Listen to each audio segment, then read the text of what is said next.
Welcome to Pure Hustle Podcast. I'm Mike. And this is Orlando. And we're here for another Monday minisode. Yeah, another Monday minisode. The Monday mini. I wanted to start off there because we're going to talk about what Amazon gurus are not telling you. Yeah. I mean, I guess if we really wanted to do that, like, what does an Amazon guru sound like? All right, guys, listen up. I'm going to show you how you can turn a little bit of money into a bunch of money, and you don't even have to work. I have the sure sign of to tell what a guru is. They do the caption, like every word that, like, it's quick moving and it's all the words, and they highlight some words and then they like move the screen around. Do you know what I'm talking about? Yeah. It's really like, they're paying some virtual assistant like in another country to put that together. Yeah. So anyways. But yeah, like, so Orlando and I have always been big on being real about reselling. And one of the things that can be hard, and we'll be honest, I mean, Orlando has been very successful on Amazon. I never really got into Amazon a lot. A lot of people we know, they make a killing doing Amazon. And there's a lot of ways you can do it. You can do the retail arbitrage. You can do private label. There's a lot that goes into it. And the reality is, just like we talked about in a previous episode, there are ways to shortcut the amount of time it takes to learn and to experience, like, to get the knowledge you need to be successful in a field. And so there are times when buying a course or having a mentor is very, very useful. However, the problem is a lot of times it's people who they're actually making the money. They're not successful because they're successful on Amazon, but they're successful because they can market themselves very well. And this isn't all of the Amazon gurus, but they market themselves as being the person who's going to be able to teach you how to make money. And a lot of times I think a good like red flag is when it's, I can show you how to make X amount of money and it's not going to take any work. Well, they're putting a lot of work into producing these ads to get you and then to try and teach you these stuff. So if it was really like that easy to make an extra this amount of money and it's no work at all for the most part, they would just keep doing that. You know what I mean? Like the whole idea of like, I could show you how to make $30,000 next week and you don't even have to leave your couch.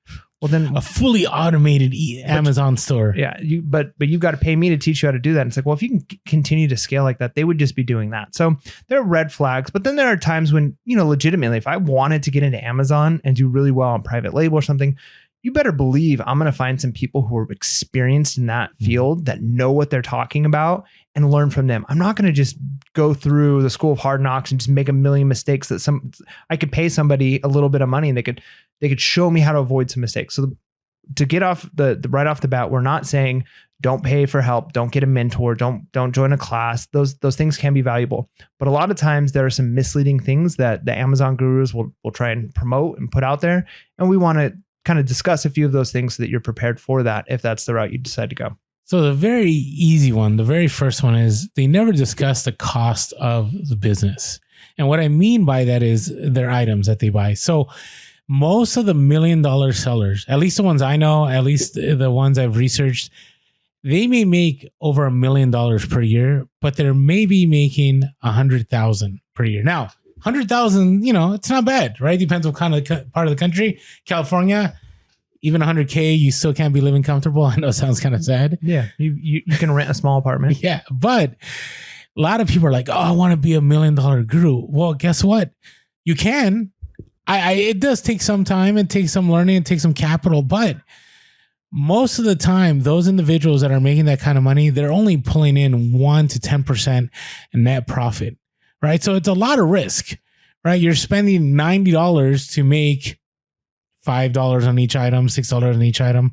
Right now, granted, they're not $90 items. Sometimes they're, $5, like, I don't know, seasoning or something, and they're selling it for $6 or $7. And after fees come out, they're maybe making 40, 50 cents on each one. Right.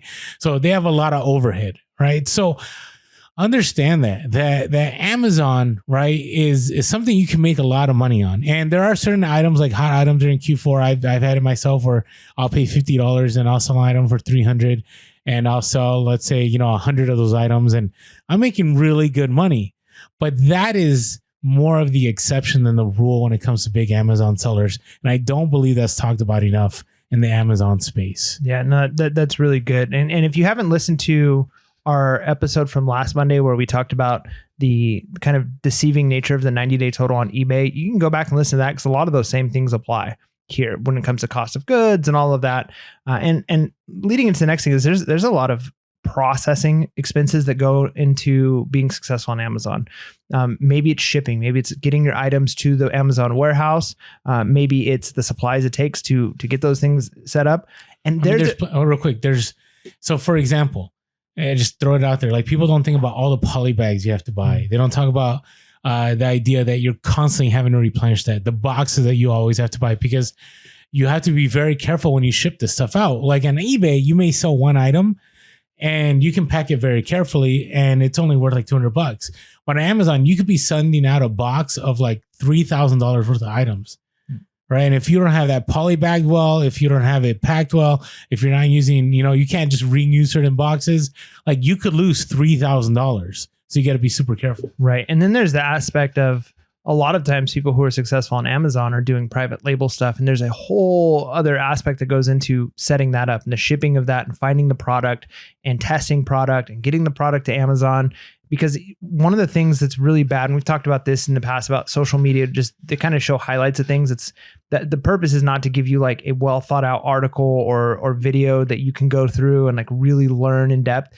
It's like, how can I get someone's attention quick and make a point? And sometimes it's really valuable. But when you show something like a meme, a lot of times where it's like, meet John. John went to college and he paid $40,000 for a school and he did this and he did that. And now he makes minimum wage. Meet Tom. Tom found a $3 from China, pair of tongs for cooking. He sells these on Amazon for $4. He sells 10,000 of these every month.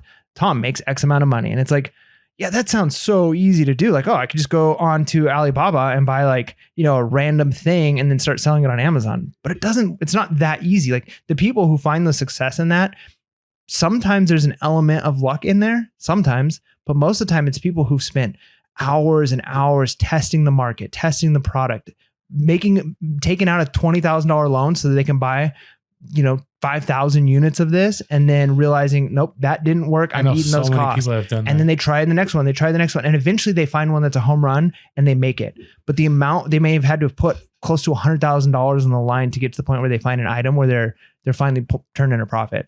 And so it's really easy to say like, hey, I can show you how to find an item on Alibaba and you can get this shipped straight to Amazon and you don't even have to touch the product.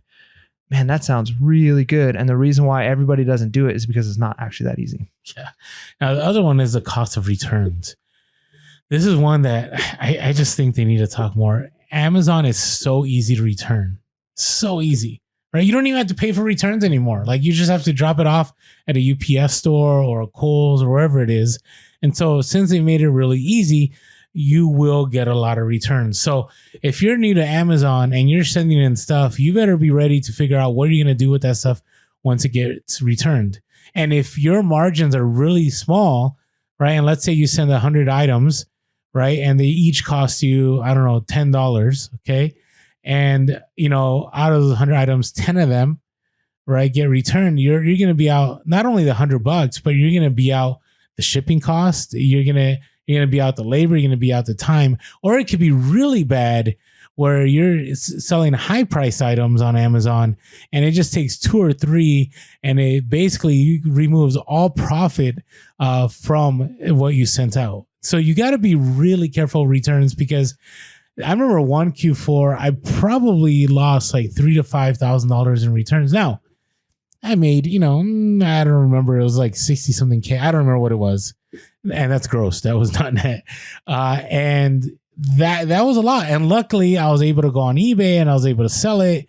But remember, it's not like on eBay where, you get a return, right? But you probably only pay like $5 for the item. Most of the time it's used. You could resell it. You could actually up your price by $5 or $10 and you're going to make the money that you lost on it. When it's on Amazon, you have let's say you have for example, I had this one item that was worth $100 and the person opened it, they played with it, they didn't like it, they returned it. And that item is worth maybe $20 now. Right. And for me to buy that item, my cost was $60. So I'm out $40 automatically. And I'm out the shipping materials and I'm out, the time that I spent. And so it's a loss. And you multiply that over and over and over again, you could have a losing business if you're not careful. Yeah, that's really big. Be aware. And Amazon is very different. We love eBay for the new reseller and for certain niches that you might be in, because there's a lot of supports. There's a lot of things you can do to figure out how to make it work. If you make a mistake, 1 or 2 mistakes isn't going to destroy your eBay business. You can always talk to somebody. They can get negative feedback removed. Amazon's a different beast. Amazon, if you're just starting, there's going to be some supports. I remember when I first set up my account, man, the person I called was super helpful. They talked me through like how much is going to cost me, how much I needed to sell, like when it'd be worthwhile to get. That's the rarity. There's not a lot of people that are able to find. I'm still, if you listen to the episode, I don't know what episode that was. That does not happen to most people. And I understand that, like, but it could happen. But my point is, going forward, I don't think I'm going to get that kind of support on a day in basis. And if I make a couple of mistakes, I sell some things, maybe I listed something wrong, or whatever, like I all of a sudden got gated.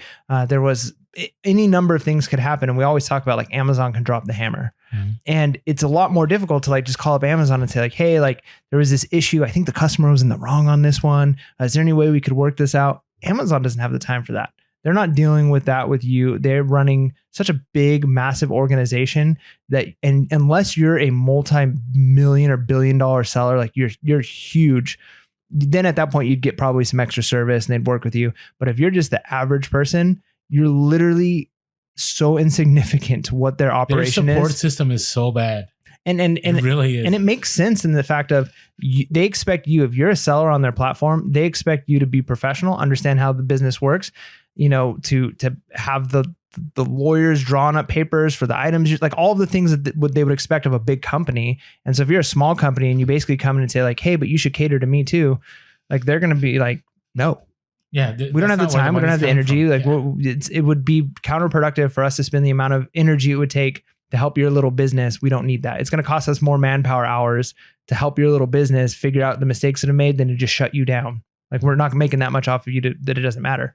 So you don't have that support from Amazon. And so you've got to be really careful, especially, I mean, we've talked to many resellers, and you've experienced this in certain categories where you have an item, it's profitable, and the next thing you know, it gets canceled, that you get gated in it, or something happens with the shipping, a couple of negative feedbacks on something, and your entire Amazon business can be in jeopardy.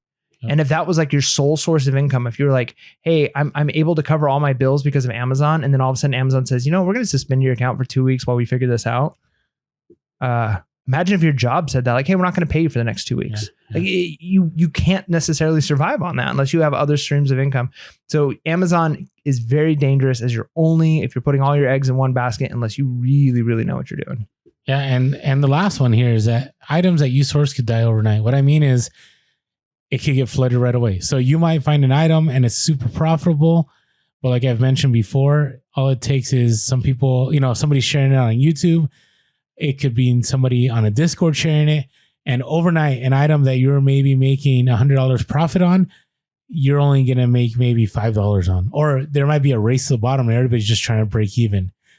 The item could get gated. Amazon could restrict that item right away. They don't even tell you. It just gets restricted. You get a notice that your item, the listing has been pulled. There could be a recall. I mean, there's so many things that can happen with that item. Amazon can jump on the listing. Amazon Warehouse can jump on the listing. It's not like eBay where, like, if you list something on eBay, it can stay there and you can adjust prices, or, you know, you can change something, or you could, you know, sell it quick. With Amazon, you might not even know it, and somebody will have like a repricer, and all these repricers will automatically start dropping the price, and your item can go from profitable to now you're just hoping to break even. So you got to be careful. So a lot of things that we can probably do a whole episode on this, but it won't. A lot of things that Amazon gurus are not telling you. Amazon is still highly profitable, but you just got to be careful. So make sure you're paying attention to the things that you're not being told. With that being said, make sure to be real, be relevant, and be reselling late. Peace.